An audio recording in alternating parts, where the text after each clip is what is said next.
Hi, first graders. We're going to do our story a little differently today. Instead of videoing me holding it, we're just going to have the pictures showing so that you can see them even better because this illustrator did such a great job.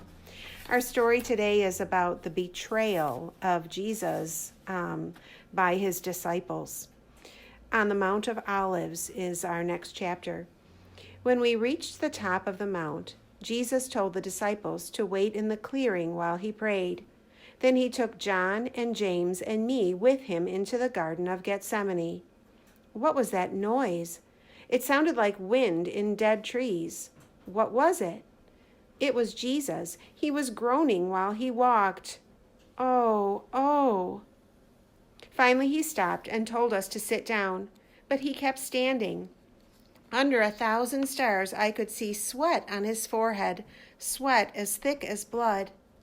Oh, my friends, he groaned, I am scared to death. Please keep watch with me. Then he walked off into the trees. At first, there was silence. Then there was a heavy thump on the ground and groaning. Jesus had fallen down. I almost got up to run to him, but then I heard his voice, and I left him alone. He was crying, Daddy, Daddy. Jesus was sobbing like a little boy. Oh, Father, take this cup of suffering away from me. Over and over, softer and softer, he said these words, like singing. I began to feel woozy in my head. He said, But you, my God, let your will be done, not mine. That's the last I heard.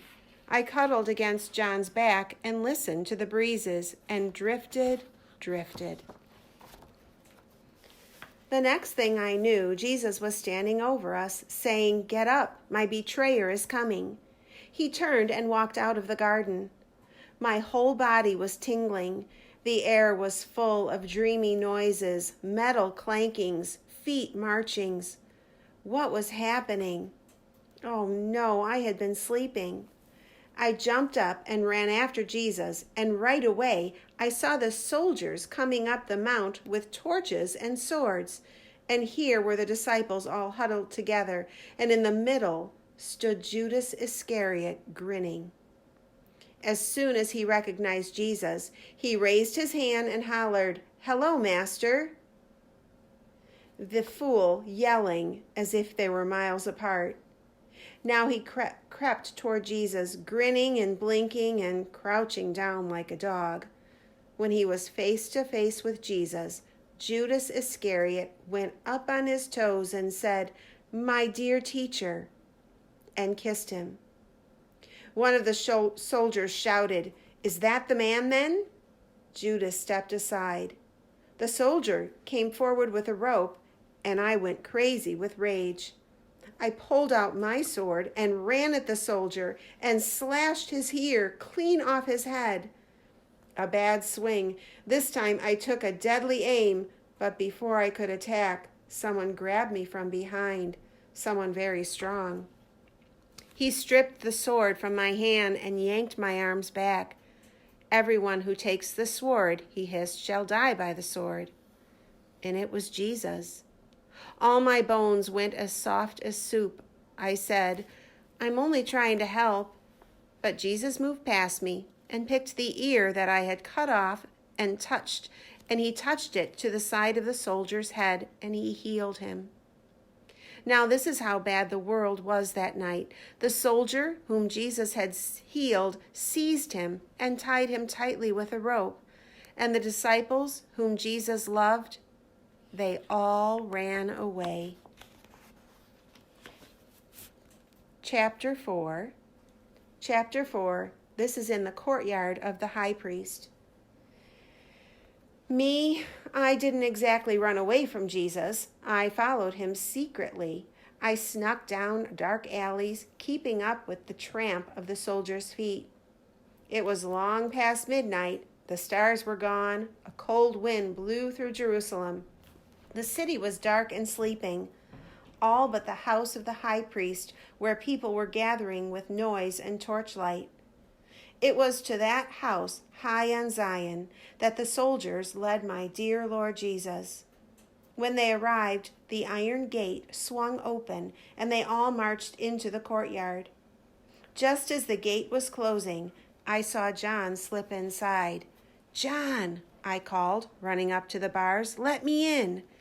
He heard me, but he pretended he didn't. "John, it's me, Peter." He motioned for me to shut up, then moved to a young maid and murmured something behind her ear. She glanced my way. When she turned to see who had spoken to her, John had vanished.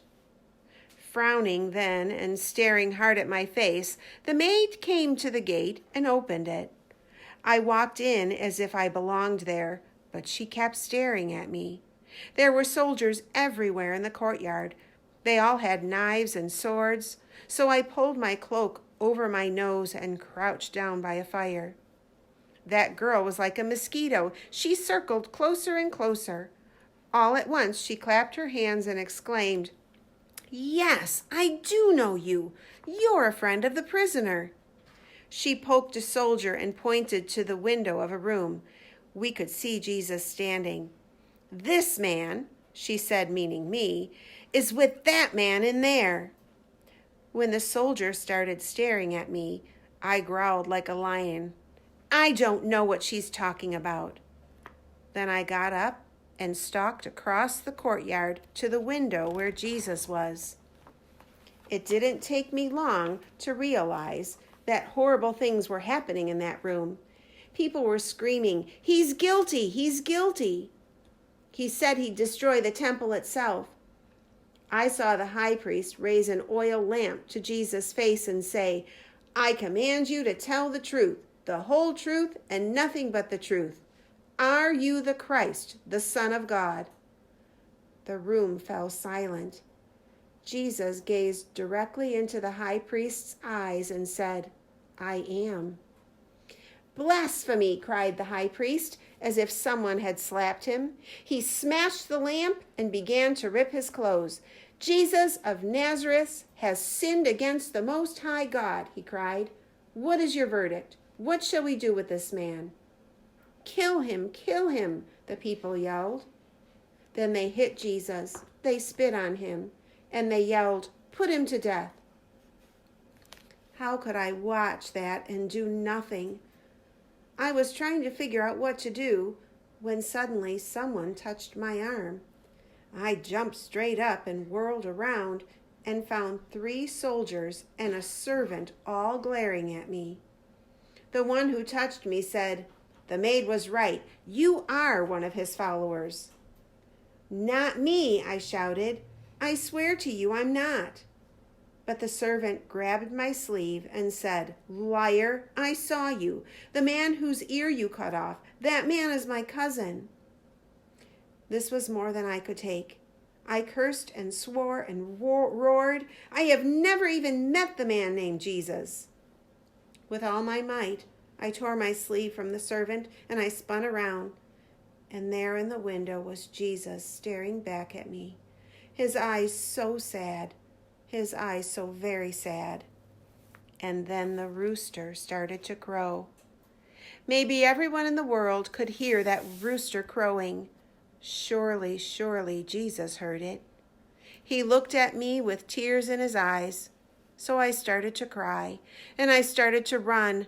Oh, I was a bad man now. I ran through the courtyard. I ran out the gate. I ran into an alley, and there I fell down on the ground and cried. All night long, a man lay crying in a dark, dark alley of Jerusalem, and that was me, Peter.